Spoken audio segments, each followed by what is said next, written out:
পরকাল আছে বলে বিশ্বাস করো? আছে। আখেরাত আছে, বিশ্বাস আচ্ছা, করি। মনে প্রাণে বিশ্বাস করো? জি। আচ্ছা, যদি এমন হতো যে পরকাল নাই, পরকাল যদি না থাকতো তোমার কাছে কেমন লাগতো, কেমন হতো ব্যাপারটা? না হলে দুনিয়া অনেকটা অন্যরকম হতো। অন্যরকম বলতে তোমার কাছে কেমন লাগতো বলো, তোমার ব্যক্তিগত অপিনিয়ন বলো, আমাকে অনুভূতি বলো। পরকাল বলতে যদি কিছু না থাকতো তাহলে মানুষ দুনিয়ার মধ্যে অনেক কিছুই করতো, যেমন অসামাজিক কার্যক্রম বেশি করতো। এখন যেরকম আছে এর থেকে অনেক হাজার কোটি গুণ বেশি হতো।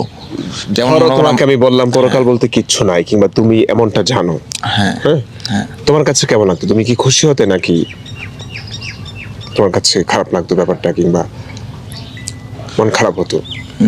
মন খারাপ হতো। কেন? কারণ হচ্ছে গিয়ে পরকাল আমাদেরকে তো আল্লাহ তাআলা তৈরি করেছে হ্যাঁ, সৃষ্টির সেরা জীব হিসেবে, আমরা আল্লাহর ইবাদত করার জন্য। হ্যাঁ। তাহলে আমরা যদি পরকাল আমাকে তো দুনিয়া পাঠিয়েছে দুদিনের পরীক্ষার জন্য। হ্যাঁ। তাহলে যদি আমরা পরীক্ষা আল্লাহ তোমার পরীক্ষার জন্য যেহেতু পাঠাইছে, তাহলে তো আল্লাহর কাজ করতে হবে, ইবাদত করতে হবে। তাহলে তো অবশ্যই পরকাল এই যে যদি আবার এই যে পাপার গুনাহের কাজ তো করো, তাই না? গুনার কাজ করি, আবার ঠিকঠাক মতো তো ইবাদত করো না, যদি জাহান্নামে যেতে হয়, আগুনে পড়তে ভালো লাগবে না। তাহলে মানে তোমার কি গ্যারান্টি আছে যে তুমি একদম জান্নাতে যেতে পারবে, পরকালে গেলে শান্তিতে থাকতে পারবে? এমনও তো হতে পারে হিতে বিপরীত হবে, তুমি গিয়ে অশান্তিতে থাকবে, তুমি কি জাহান্নামে যাবে, এমনটা হতে পারে না? হতে পারে। তাহলে পরকাল থাকলেই খুশি হতে, নাকি না থাকলে খুশি হতে? তাহলে ওই বিধানে না থাকলেই খুশি হতাম, যেহেতু পরকাল দুনিয়ায়। সম্পর্ক বদলে গেল একটি পলকে। মাহিন, কেমন আছো? আলহামদুলিল্লাহ। তুমি তো মুসলমান, তাই না? হ্যাঁ পরকাল কিংবা আখেরাত আছে বলেই বিশ্বাস করো। হ্যাঁ। যদি এমন হতো যে তুমি জানো পরকাল বলতে কিছু নাই, তখন তোমার কাছে কেমন লাগবে? তখন পরকালটা হচ্ছে এমন একটা জিনিস যেখানে পরকালটা আবার হইলে যে আপনার পাপের মতন, মানে এই জীবনে যে পাপ করছি সামনের জীবনে যে এরকম পাপ করতে পারি, এই জন্য পরকালটা না থাকাতেই ভালো। ভালো। মানে পরকাল না থাকলে তুমি খুশি হতে? হ্যাঁ। কেন? কারণ পরকালটা থাকলে সামনের জীবনে যায়, এই পরকালে হয়তো পারে আরো পাপ করতে পারতাম। মানে কি আখেরাতে তুমি পাপ করার জন্য যাবে? না না, মানে এই জীবনে যে পাপ করছি এগুলোর শাস্তি যেন ভোগ করতে না হয়। হ্যাঁ হ্যাঁ।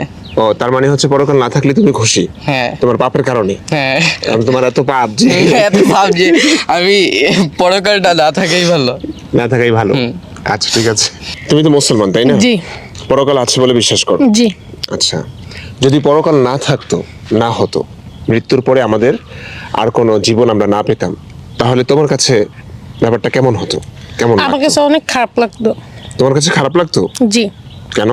কারণ দুনিয়াতে মানুষ অনেক পাপ করতো, দুর্নীতি করতো, ঘুষ খাইতো, তারপরে হলো আরো অনেক কিছু, ডাকাতি করতো, চুরি করতো, মানুষ মারামারি করতো, খুন করতো, তারপরে দালালি করতো।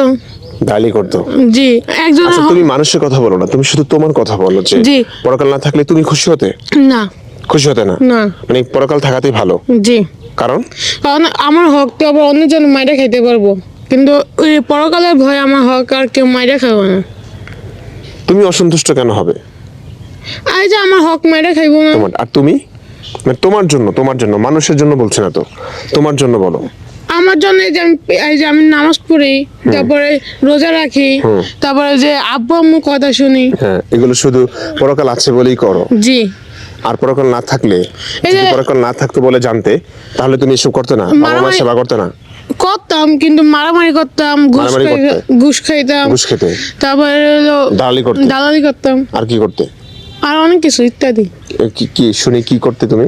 আর অনেক কিছু করতাম, তারপরে মেয়েদের ইপটিজিং করতাম। মেয়েদের ইপটিজিং করতা?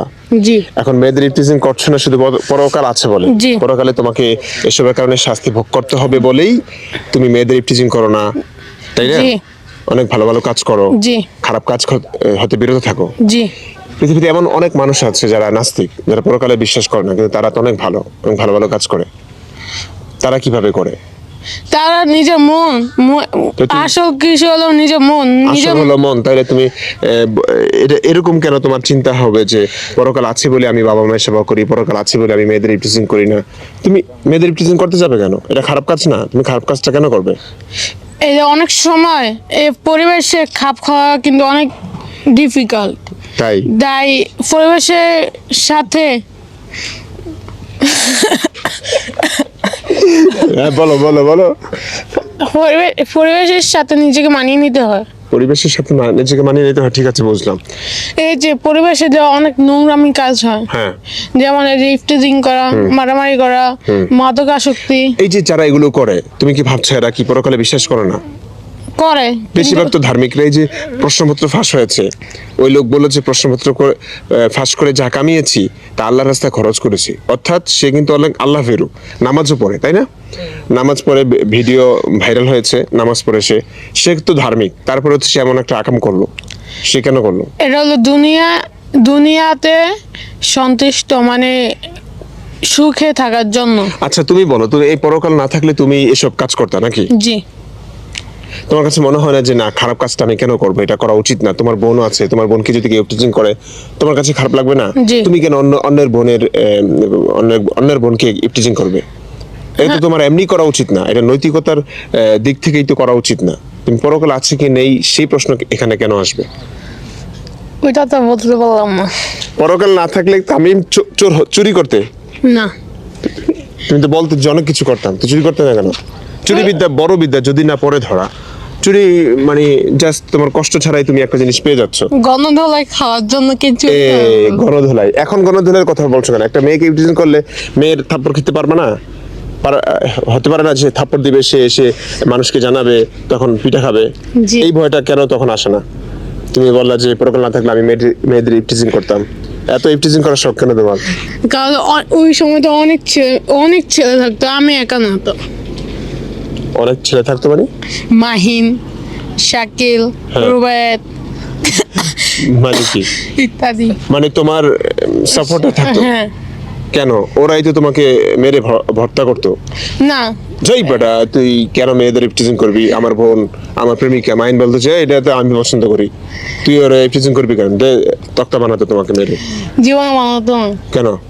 কারণ বন্ধুই বন্ধুকে বোঝে। বন্ধু এই প্রেমিকার জন্য বন্ধু ছেড়ে দেয় না? বন্ধুত্ব ছেড়ে দেয়, নষ্ট করে ফেলে না? না, কে বলেছে? অনেক তুমি মাহিনের গার্লফ্রেন্ডকে একটু ইফটিজিং করে দেখো, মাহিন তোমাকে ভর্তা বানাবে? এই মাহিন, তুমি বানাবে কিনা বলো? ওই দেখছো, স্বীকার করছে বানাবে।